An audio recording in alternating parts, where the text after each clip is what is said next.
Good morning. This is TCR, TroyCommunityRadio.com. I'm Clint Myers on 107.1 WTJN for David Denoyer on TCTV. It's time now for the Mayor's Report. With me this morning, Mayor Michael Beamish. Good morning. Good morning, Clint. Again, good morning to David and certainly all the listening audience that's tuning in this morning on this Saturday morning. Kind of a sad week this week. We've lost a couple of our great citizens here in Troy. Well, certainly we have had a loss of a couple of individuals. Bill Fulton passing away, Fulton's Farms, the consummate gentleman farmer, provided so much to so many and still will continue. Certainly a strong connection with the Troy Strawberry Festival and U-Picks, and so he will be missed. His family and the traditions will continue, but he as an individual will be sadly missed. And then somebody also very dear to me personally, it was Dr. Tom Raddick. There was a resolution passed at this past council session, resolution of memoriam, in honor of Dr. Tom Raddick. For those who may or may not know, he came to Troy in the 70s. I knew him also as a cookson when I was Kyle principal. His youngsters and he participated along with his wife on our PTO and was a very active member with PTO, did great things for Kyle's school. When his youngsters attended, he was a big promoter of the school system. But he's also noted for his 5 terms on Troy City Council. He came on council in 1988 and stayed through 1997. So he served on about every committee, subcommittee of City Council. Certainly was a very active member in the community as well. He was a Noon optimist. So he served our community well.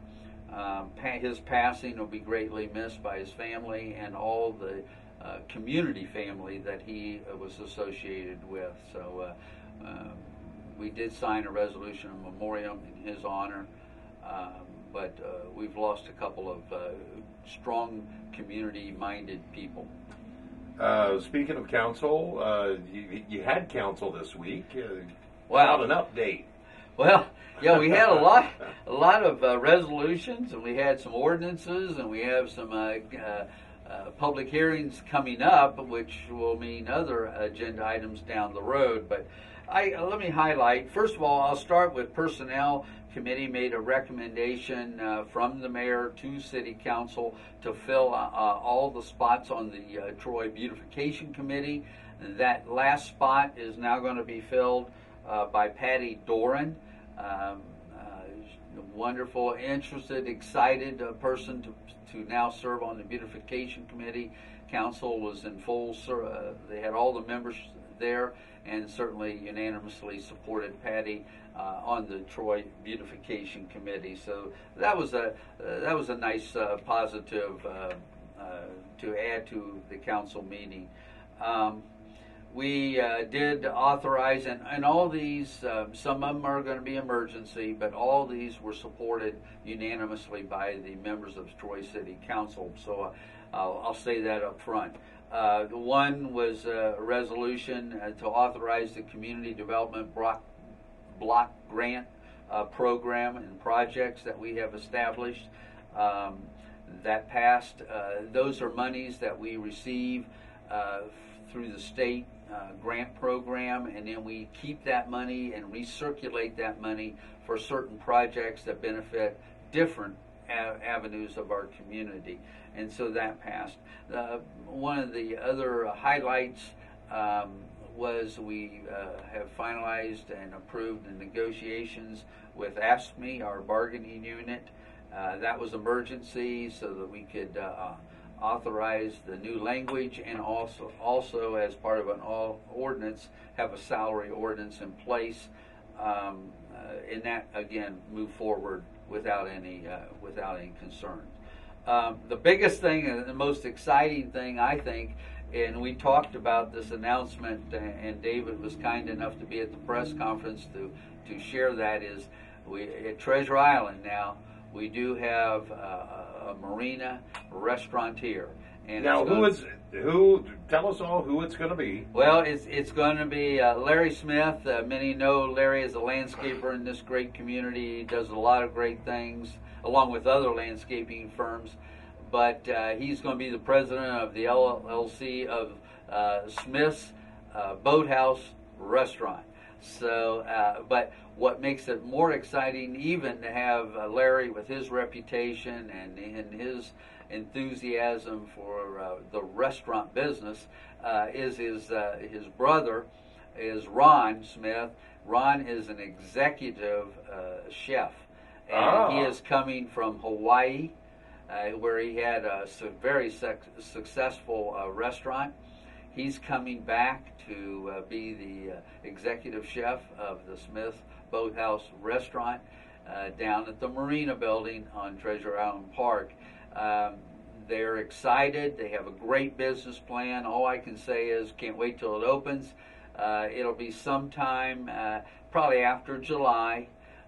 They don't want to open too soon. They want to make sure it's what they want to see happen when the doors open.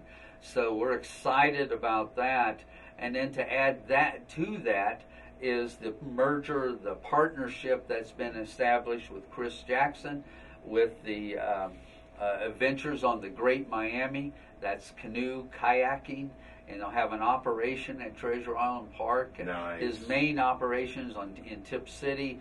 So he's starting to think that Great Miami has great potential for river activity, and it can go from point A, point B, point C down the Great Miami. Move right on River. down. And so they've worked out a nice partnership. Of course, the Community Investment Corporation has supported that, and part of council's was to approve the request for a small business loans for both. One is $152,300 for the Smith's Boathouse Restaurant, and the other was a loan for a small business development revolving loan for Ventures on the Great Miami for $26,000. Allows them to purchase equipment that they need to have to get their operations up and running. But council unanimously supports that. It came from the loan committee, the Small Business Revolving Loan Committee, as a recommendation to council.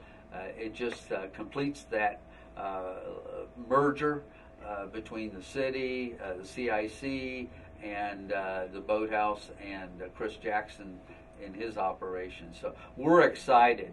And we talked last week about some of the events that are going to be taking place, and it was part of our press conference. We can have a whole show, and we will, with all the activities that are going to come down to Treasure Island Park for the summer, in conjunction with, not taken away from, but in conjunction with, and you and I have talked about this, Prouty Plaza still is the hub of concert activities, mainly on Friday nights. I was going to say there's events all throughout the summer down on Prouty Plaza. And at the same time, you look, there's different events going on. Like there's, I know, just one of the things from the list, there was a fishing derby. You've got concerts down on Treasure Island.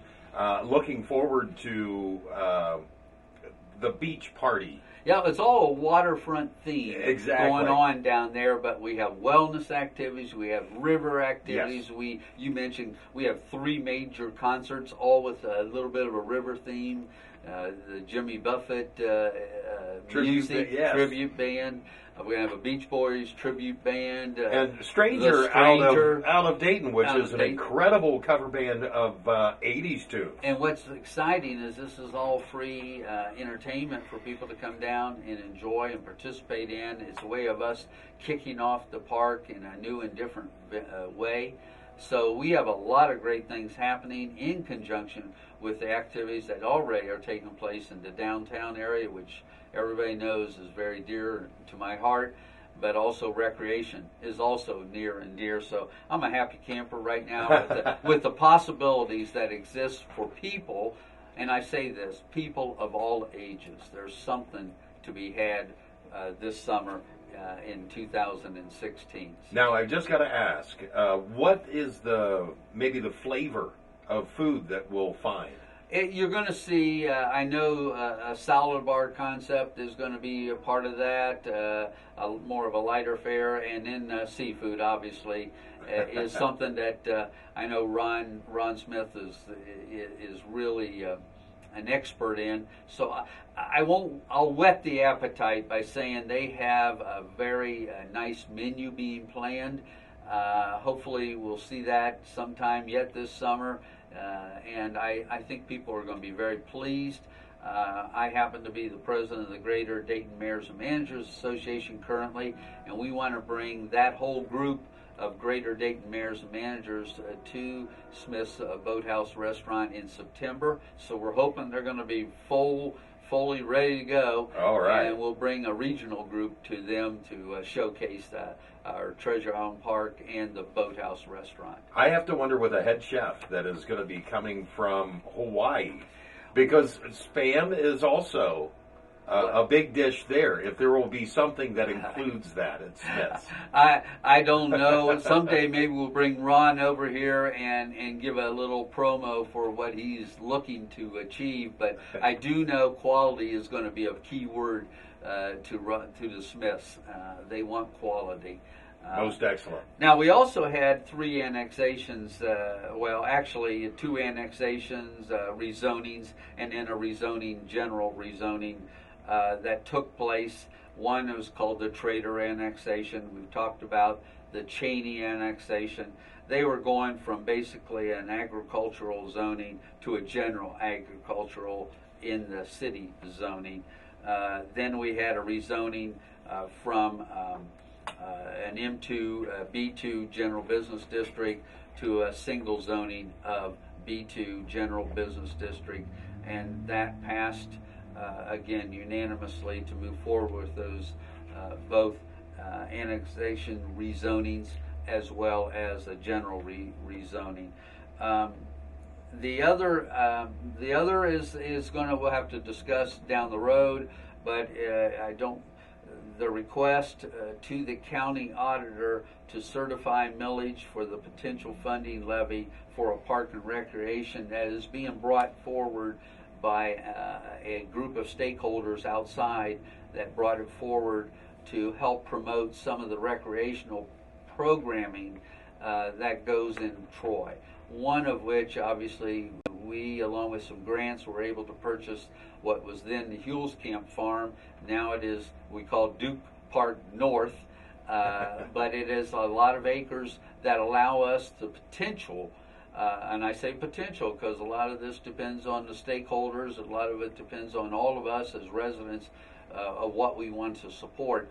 But everybody knows that the junior baseball program has issues with rain and water, yes, and flooding, and the cost of refurbishing fields. They'd like to bring it to higher ground. There is potential for that. There is potential to have a miracle field. That helps those with developmental disabilities to have an opportunity to have an athletic field designated for them to use, but it also can have other uses as well. That's a potential. And of course, stakeholders are representing soccer. They're representing all the golf folks. I know I'll forget some partner, Senior Citizen Center. All these are stakeholders that have some interest in how they can promote their facility and recreation a little better. So when might we see something start to turn? Well, that's what the first step is. There's Okay. a 2-step process. First of all, we got to go to the auditor, and it has to come through council, which they did pass unanimously to go to the county auditor asking for what kind of millage will it take to be able to do all the projects that are assigned to recreational programming. And that's the first step. Then you have to put it on the ballot, and then, of course, the people then will make that decision on whatever that millage might be. So we're not there yet. We're just in the initial stages of that.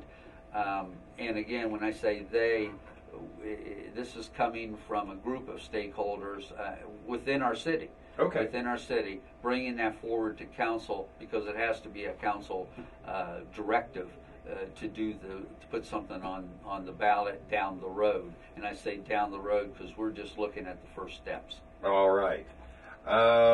Anything else from council? Well, we do have a couple public hearings coming up. I want to Okay. share that. There was no action on these because the public hearing is scheduled for the next council meeting on May 16th. May 16th.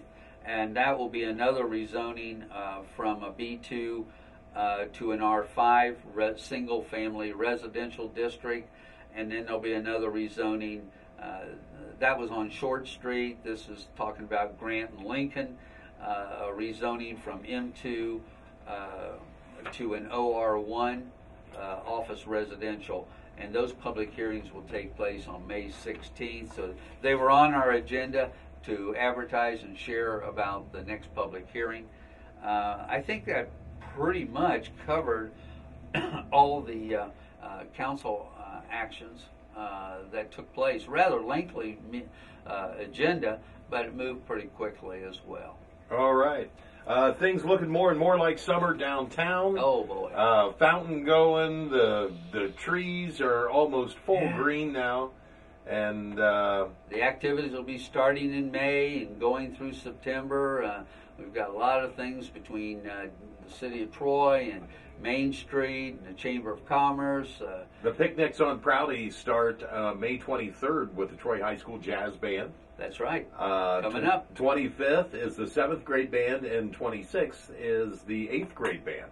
So great days. And those will be kind of noontime sack lunch type Yeah, I was going to events. say, you bring your blanket down, lawn chair, and come down and have lunch on Prouty Plaza and listen to the kids play. And then from there, we just keep moving on. Now, I do have to put a little promo, a little self-indulgence, if I might. I was just going to ask about, because I know you're in with the Troy Civic Theater. Now, not only do you like the shows they put on, you're in shows. I have, and I am, and I am Henderson, the IRS man in this production of You Can't Take It With You. And I need to share, this is the 50th anniversary of the Troy Civic Theater. This was the first show they ever put on. This was the first show that was put on. And so we are resurrecting that show for the 50th anniversary celebration. It'll be the last show of the season. We have an all-star cast, minus myself, of course, but the rest of them are really talented cast members. Well-cast show, 3-act play. We've already started, but we will have shows on Saturday night and Sunday, and then the following weekend on Friday, Saturday, and Sunday. So if you're looking for a Mother's Day activity... I was going to say, that's something new. You've added an extra day to the program. Due to the popularity of the 50th anniversary and this particular show, it was determined to add a 6th show. Normally they do 5 shows. We're going to add a matinee show on Sunday the 15th. But on Mother's Day, May 8th, there is a matinee show. So if you're looking for something to do for moms, I'd say come on out, and hopefully we'll put on a good performance for you. Opening up this weekend. You want to get those tickets in advance, and for this weekend and or next weekend, because I think it's going to sell out quick. We have already heard good responses. People are calling the Troy Civic Theater to get their tickets. So I would encourage people to come out and support their Troy Civic Theater, which is local cast members who just enjoy the idea of putting on a good performance for others. All right. Thank you so much, Mayor. Anything else you wanted to tuck in here this morning? I think we've covered a lot of the bases today and allow people some idea of what's going on in our community. Again, thank you always, you and David, for promoting our community in so many different positive ways. And let's just enjoy this spring into summer season. All right. Thank you so much. This has been the Mayor's Report with Mayor Michael Beamish. I'm Clint Myers on 107.1 WTJN for David Denoyer on TCTV.